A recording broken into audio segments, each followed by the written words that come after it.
Selamat pagi untuk kita semua, salam sejahtera. Sekarang ini saya menjelaskan terkait dengan materi gagasan filsafat feminisme. Terlebih itu saya perkenalkan, nama saya Petrus Yordis Logo, biasa dipanggil Jordi, dari Prodi Ilmu Hukum, Fakultas Hukum dan Sosial Humaniora, Universitas Flores. Sebelumnya, untuk memenuhi mata kuliah filsafat hukum dengan dosen pengampu Agustinus F. Pascalis Dadi, F.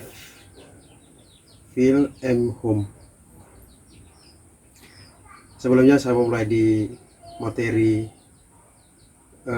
filsafat hukum dengan judul materi gagasan filsafat feminisme. Latar belakang feminisme. Feminisme lahir sebagai respon terhadap ketidakadilan dan ketimpangan yang dialami perempuan dalam berbagai aspek kehidupan seperti sosial, ekonomi, politik, budaya, dan hukum. Sepanjang sejarah, perempuan sering ditempatkan pada posisi subordinat, dibatasi perannya di dalam ranah domestik, serta mengalami diskriminasi dalam pendidikan, pekerjaan, hak politik, dan pengambilan keputusan. Secara histori, akar feminisme dapat ditelusuri sejak abad ke-19, seiring berkembangnya pemikiran kebenjaman di Eropa dan menekankan rasionalitas, kebebasan, dan kesetaraan manusia. Namun, gagasan tentang kesetaraan pada masa itu lebih banyak diterapkan pada laki-laki. Kondisi ini mendorong tokoh-tokoh perempuan untuk mengkritik sistem sosial yang patriarkal, yaitu sistem yang menempatkan laki-laki sebagai pusat kekuasaan dan otoritas. Pengertian feminisme. Feminisme adalah aliran pemikiran sekaligus gerak sosial yang bertujuan untuk memperjuangkan kesetaraan hak, peran, dan kedudukan antara perempuan dan laki-laki dalam berbagai aspek kehidupan seperti sosial, ekonomi, politik, budaya, dan hukum.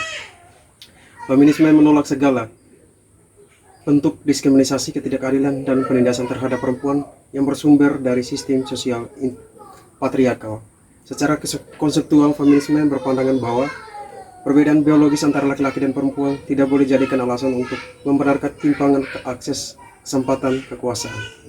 Oleh karena itu, feminisme berupaya mengkritis struktur sosial, norma, budaya, dan kebijaksanaan yang menempatkan perempuan pada posisi subordinat. Tujuan filsafat feminisme. Filsafat feminisme bertujuan untuk mengkritis, memahami, dan mengubah struktur pemikiran serta sistem sosial yang selama ini menimbulkan ketidakadilan dan penindasan terhadap perempuan. Secara lebih rinci, tujuan filsafat feminisme adalah sebagai berikut. 1. Tujuan pertama, mewujudkan kesetaraan gender. Filsafat feminisme bertujuan untuk memperjuangkan kesetaraan hak, peran, dan kesempatan untuk perempuan dan laki-laki dalam seluruh aspek kehidupan, baik sosial, politik, ekonomi, maupun budaya. Tujuan kedua, mengkritik sistem patriarki. Filsafat feminisme menganalisis dan mengkritik sistem patriarki yang menempatkan laki-laki sebagai pusat kekuasaan dan menjadikan perempuan sebagai pihak subordinat dalam struktur masyarakat dan pemikir. Feminisme liberal. Satu pengertian, feminis liberal adalah aliran feminis yang menekankan kesetaraan hak dan kesempatan antara perempuan dan laki-laki melalui reformasi hukum, pendidikan, dan kebijakan publik. Hal ini berangkat dari prinsip liberalisme seperti kebebasan individu, rasionalitas, dan persamaan di depan hukum. 2. Gagasan utama. Perempuan dan laki-laki memiliki kapasitas rasional yang sama. Ketidaksetaraan terjadi akibat hambatan hukum dan sosial, bukan karena perbedaan alami.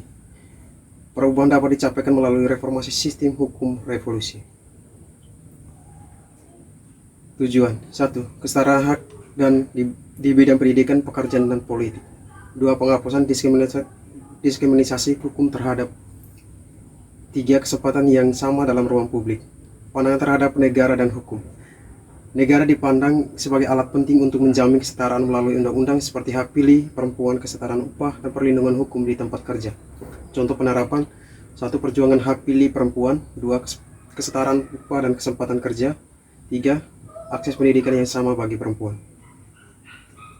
Problematika feminisme kontemporer. Feminisme kontemporer berkembang dalam konteks global yang kompleks, ditandai oleh kemajuan teknologi, globalisasi, serta perubahan sosial dan budaya yang cepat. Meskipun telah mencapai berbagai kemajuan, feminisme masa kini juga menghadapi sejumlah problematika antara lain. 1. Komodifikasi feminisme. Nilai-nilai feminisme kerap digunakan sebagai strategis pemasangan pamertis tanpa perubahan struktur nyata. Feminisme berisiko diredukasi menjadi simbol gaya hidup, bukan gerakan pembahasan relasi dengan budaya dan agama.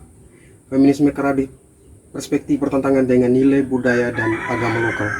Tantangan adalah merumuskan feminisme yang kontekstual, dialogis, dan tidak menimbulkan resistensi sosial yang berlebihan. Ketimbangan ekonomi dan berkelanjutan, meski akses pendidikan dan kerjasama meningkat, perempuan masih menghadapi kesengajaan upah, beban kerja domestik ganda, dan keretakan ekonomi terutama di sektor informal. Contoh kejadian yang sering terjadi di masyarakat: pelecehan seksual di ruang publik dan tempat kerja, catcalling, sentuhan ketidakpantasan atau komentar pornografi seksual sering dialami oleh perempuan namun kerap dianggap hal biasa atau disalahkan pada korban. Kekerasan dalam rumah tangga (KDRT), kasusnya yang keras fisik, psikis maupun ekonomi terhadap perempuan masih sering terjadi, tetapi banyak korban yang anggap melaporkan karena tekanan sosial dan ekonomi. Pernikahan dini dan putus sekolah.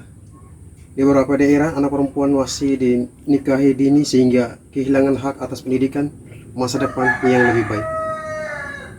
Dampak positivisme meningkatkan kesetaraan gender. Feminisme mendorong persamaan hak dan kesempatan antara perempuan dan laki-laki dalam pendidikan, pekerjaan, dan kehidupan sosial. Perlindungan hukum perempuan. Feminisme berkontribusi besar pada lahirnya undang-undang dan kebijakan melindungi perempuan dari diskriminasi, kekerasan, dan eksploitasi.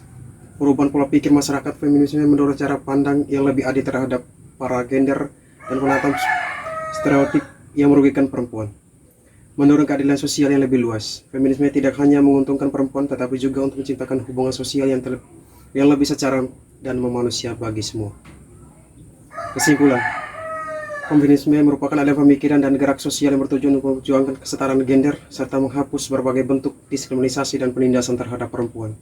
Melalui berbagai aliran, feminisme telah mendorong perubahan positif dalam bidang pendidikan, hukum, ekonomi, dan partisipasi perempuan di ruang publik.